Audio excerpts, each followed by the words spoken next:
제가 메릴랜드에 온 지 이제 7년 됐는데 7년 전에 제가 살던 곳은 그림 같은 곳이었습니다. 여기 좀 사진을 보여드리는데 이게 지금 저희 집 바로 앞에 있는 공원인데요. 길만 건너면 이 교회 폭 정도도 안 되는 거리에 길이 있어요. 집 앞에 조그마한 차 2대 다니는 길인데 그 길을 건너면 정문이 있었어요. 이게 스테이트 파크입니다. 펜실베니아 스테이트 파크이고 사람들은 여기에 이제 많이 와요. 이제 그 큰 지역인데 작은 부분이 저희 집 바로 앞에 있었습니다. 그래서 딱 창문을 보면 정문이 보이는 그런 집이었어요. 근데 이 그림 같은 집인데 집은 굉장히 후져가지고 1950년에 지은 집이라서 6.25 때 지은 집이라서 막 비가 새고 난리가 났는데 하여튼 그래도 집은 후졌지만 로케이션이 좋았어요. 그래서 이제 사람들이 거기 이사 가는데 꿈만 같은 집이라고 그림 같은 집이 앞으로 이제 여기서 얼마나 즐겁게 살겠냐고 막 그러셨어요. 그래서 그럴 줄 알고 있었는데 한 10번도 안 간 것 같아요. 저 앞에를. 바쁘다는 이유가 다음에 가지 이러다가 거기서 오래 살았는데도 제대로 가서 이렇게 공기도 마시고 만끽하고 커피 한잔 하면서 이렇게 하는 시간을 거의 못 가졌습니다. 그러니까 이제 제가 그 집을 떠나면서 생각한 거예요. 있을 때 잘할 걸, 있을 때 많이 갈 걸 이러면서 이제 떠났는데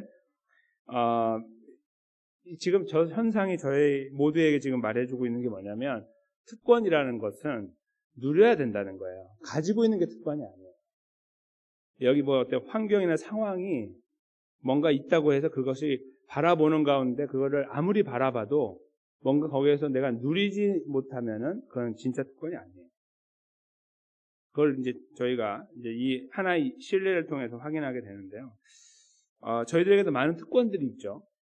우리만의 어떤 갖고 있는 아주 대단한 건 아니라도 이제 우리가 갖고 있는 우리만의 것이 있는데 그것을 누군가와 비교를 하면서 이루어가기보다 나 혼자 거기에서 그걸 즐거워할 수 있다면 그게 진정한 만족을 주는 통로라고 생각합니다. 그것이 없이 자꾸 비교를 하고 여기 지역은 좋지만 여기 집이 이래갖고 이게 무슨 오두막 같은데 여기에서 어떻게 이걸 하면은 이게 아무것도 거기 나오지 않는 거예요. 근데 여기 이렇게 공기가 좋은 곳에 있구나 참 감사하다라고 하면서 거기 그 시간을 누리고 사용할 수 있다면 거기서 얼마나 많은 것들을 얻겠습니까? 그렇죠? 우리에게도 다 그런 것들이 있고 근데 저는 오히려 지금 살고 있는 집이 특권이라고 생각하는 거예요. 왜냐하면 교회가 가깝고 이렇게 제가 마음껏 이제 주변에 아무것도 없고 그렇지만 그거와 비교할 바 없는 할 수 없는 집이지만 이 집이 훨씬 더 좋고 비도 안 새고 이제 괜찮고 그리고 목회 전념할 수 있으니까 감사한 거예요. 그러니까 그것이 제가 두 집을 비교하면서 어디가 더 나았나 그때도 감사했지만 지금도 감사하다. 그리고 지금 더 감사하다. 이렇게 이제 생각하는 마음을 갖게 된 거예요. 지금은 제가 더 많이 집을 누린다고 생각해요. 뭔가 하는 게 아니지만 이 목회를 향해서 왔다 갔다 하면서 훨씬 더 또 우리 성도님들이 오시거나 하실 때도 그렇고 훨씬 더 아름답게 쓰여지고 있으니 특권을 누리고 있다라고 생각하는 거죠. 우리에게도 다 이제 있는 이런 부분들에 대한 여러 가지 것들을 생각하는 이 와중에 한 가지 하나님께서 말씀하신 특권이 있습니다. 우리가 진짜 감사해야 될 것. 그것이 이제 오늘 본문에 나오는데요. 이것도 누려야 하는 거지 누리지 못하고 갖고만 있으면 안 되는 거예요. 그게 바로 하나님 말씀인데요. 잠깐 들여다보겠습니다. 오늘 그 시편 기자가 쓰고 있는 내용은 굉장히 독특한 내용입니다. 이스라엘에는 눈이 안 내리니까 그 눈이 없어요. 그래서 이제 지금 현재 그 이스라엘 쪽에서 스키를 타려면 어디로 가냐면 제일 위쪽에 헤르몬산이라는 데가 있어요. 저 위에. 거기는 거의 만년설이 있는 정도로 눈이 계속 있는 곳이고 거기에 이제 스키장이 있어요. 그래서 다 거기 올라가서 스키를 타는데 그러니까 눈이라는 거 없는 나라예요. 근데 오늘 본문에 보면 눈이 나오죠. 그래서 이런 독특한 상황들을 설명하면서 이 시편 기자가 하려고 하는 말은 하나님 위대하심인데 잠깐 들여다보겠습니다. 먼저 예루살렘하고 시온이라는 단어가 나오는데 다 같은 곳이에요. 그러니까 예루살렘, 시온은 다 이스라엘의 대명사예요. 이스라엘을 부를 때 이렇게 불러요. 그러니까 시온 장로교회를 부를 때 시온 장로교회라 부를 수 있지만 파크빌에 있는 한인교회 45년대 한인교회 여기밖에 없잖아요. 이제 그런 식으로 부르는 거예요. 그게 바로 예루살렘과 시온인데 그러니까 이스라엘 백성들을 부르면서 여호와 하나님을 찬양해야 된다. 할렐루야라고 말하고 있는 건데요. 이유가 나와요. 13절, 14절에 하나님이 은혜를 주셨다는 건데요. 문빗장을 견고하게 하시고 너희 자녀들을 복을 주셨다. 이렇게 집을 지키시고 그 안에 있는 자녀들에게 복을 주신 이런 그림이고요. 그것만이 다가 아니라 먹는 것도 해결하시죠. 14절에 평안도 주시고 먹는 것도 주셨다. 그러니까 이거 사실은 등 따시고 배부른 상황인데요. 이 상황을 하나님 주셔가지고 이스라엘이 그 안에 안전하게 살게 하셨다는 거예요. 그러니까 하나님 찬양하자. 이게 첫 번째고, 그 다음에 하나님이 말씀하시면 하나님의 말씀 뜻은 반드시 이루어진다라고 15절에 말씀하고, 이거는 약간 생뚱맞죠. 그렇지만 이게 들어온 다음에 다시 시가 이어지는데 16절 17절에 보세요. 눈을 양털같이 내리시고 서리를 재같이 흩으시며 우박을 떡 부스러기같이 뿌리시나니 누가 능히 그 추위를 감당하랴. 이거는 누려본 사람만 아는 거예요. 저희가 눈을 못 본 사람이 눈이 상상이 안 되잖아요. 아프리카에 사는 사람들은 상상이 안 돼요. 요즘에 TV를 보니까 알지 모르는 거예요. 당시에도 마찬가지인데 이건 이 시편을 쓴 사람은 눈을 본 사람이에요.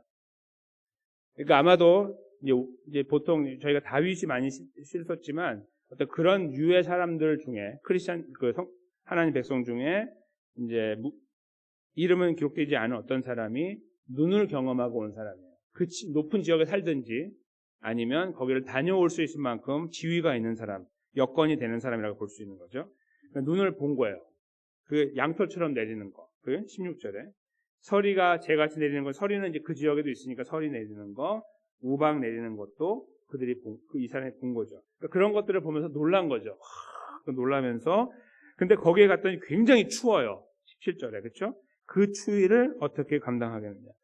그런데 이게 추위가 이제 한번 왔는데 그걸로 끝나는 게 아니고 이제 봄으로 가요.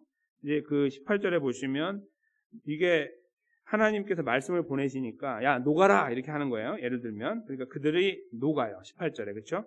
바람을 불게 하신즉 물이 흘러요. 꽁꽁 얼었던 것들이 다 녹고 물이 흐르는 것을 또 보는 거예요. 추위와 또 봄을 경험하는 거죠. 근데 이것을 주장하는 분이 하나님이시다. 이것을 이 시편 기자가 고백하는 겁니다. 그러니까 그 위대하신 세상을 주장하시는 하나님 아버지께서 나의 하나님이시니까 얼마나 감사하냐. 우리에게 따뜻하게 하시고 보호해 주시고 지켜주시고 은혜 주시니 얼마나 감사하냐라고 이야기하는 겁니다. 근데 그것이 끝이 아니고 그러니 우리에게는 진짜 특권이 무엇인지를 보자. 그것은 하나님의 말씀이다. 이거예요. 그러니까 하나님 말씀을 저희가 이렇게 듣는 거는 어렵지 않고 또 이렇게 공부하는 것도 어렵지 않을 수 있으나 따라가는 게 쉽지 않잖아요. 그렇죠? 따라가는 게. 그래서 저희가 하나님 말씀이라는 걸 이렇게 자꾸 들으면은 한편으로 굉장히 좋지만 한편으로 부담이 되는 게 사실이에요. 여기 근데 하나님께서 하시는 말씀이 굉장히 독특한데 잘 보시면 그의 말씀을 야곱에게 보이시고 이스라엘을 말하는 거예요. 또 다른 이름.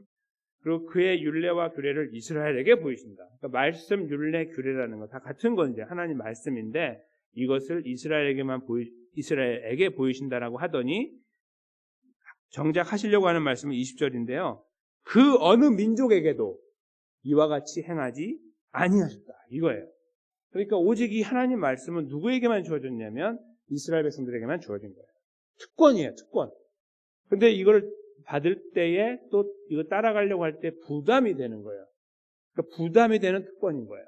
근데 그 부담을 안고서 다시 돌아보니까 지금 예수님 하나님 말씀이 어느 민족에게도 이 말씀을 주지 아니었다. 이렇게 말씀하고 있어요. 그들은 그의 법도를 알지 못하였도다. 이렇게 말씀하고 있는 거죠. 그러니까 오직 이스라엘 백성들에게만 하나님 백성으로 선택한 그들에게만 오늘날 21세기에 사는 우리 그리스도인들 영적 이스라엘이니까 우리가 그들이에요. 우리에게만 하나님 말씀을 주셨다는 겁니다.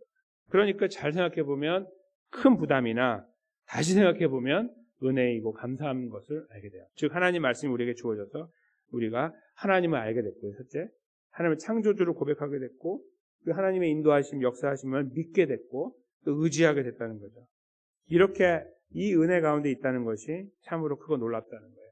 하나님은 이 놀라운 사실들을 이스라엘 백성들에게도 말씀하여 오시다가 결국은 로마서 3장 1절 2절에 사도 바울을 통해 이렇게 기록하세요. 여기 한번 보시면 한번 읽어보겠습니다. 그런즉 유대인의 나음이 무엇이며 할례의 유익이 무엇이냐. 범사에 많으니 우선은 그들이 하나님의 말씀을 맡았음이니라. 아멘.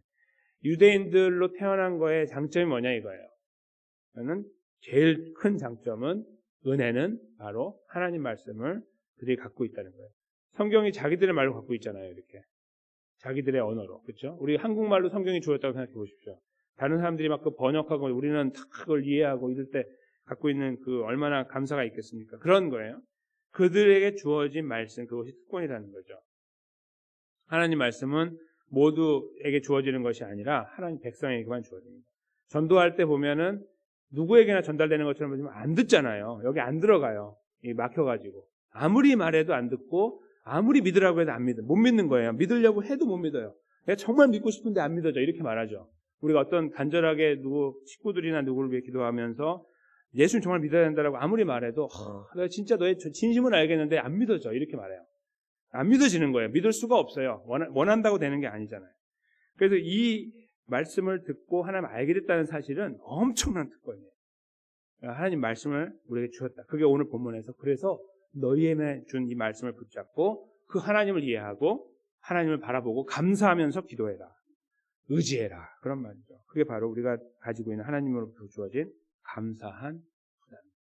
저는 이 하나님의 말씀이 우리에게 주어졌다는 사실을 다시 한번 기억하면서 우리 안에 참된 감사가 있으면 좋겠어요. 베푸신 구원의 은혜도 감사하고 하루하루 그리스도인으로 살려고 발버둥치는 모양도 감사하고 내가 어떻게 이런 자리에 있게 됐는가 이런 놀라운 은혜들에 대한 감사함을 우리 안에 다시 한번 하나님께 새롭게 하시기 원합니다. 그것이 우리 안에 이렇게 서서히 올라오면요 몸이 막 흔들리면서 기도하게 돼. 막 이렇게 기도한다는 게 아니라 막 주체가 없을 정도로 너무 감사가 막 몰려옵니다. 그러면서 기도하게 되고 기도의 문이 열려요. 막 내가 오늘 뭘 기도할까 하다가 갑자기 막 기도가 몰려오고 하나님 앞에 다 쏟아놓는 은혜를 누리게 돼요. 그거는 다른 데서 오는 것이 아니라 하나님께서 나에게 베푸신 놀라운 구원의 은혜. 이거 하나님 거기에 잘 집중하고 이 말씀을 나에게 주셔서 내가 이 거룩한 감사한 부담을 갖게 됐다는 사실을 집중할 수 있을 때 비로소 주어지는 것입니다. 여기 계신 모든 분들 우리가 기도의 제목을 한 보따리 가지고 이 자리에 와서 기도하려고 합니다. 그 기도의 시작점에서 다시 한번 하나님은 누구이시고 나는 누구인가? 하나님은 나에게 놀라우신 은혜를 베푸신 나는 특권을 누린 감사한 부담을 가진 사람 아닌가?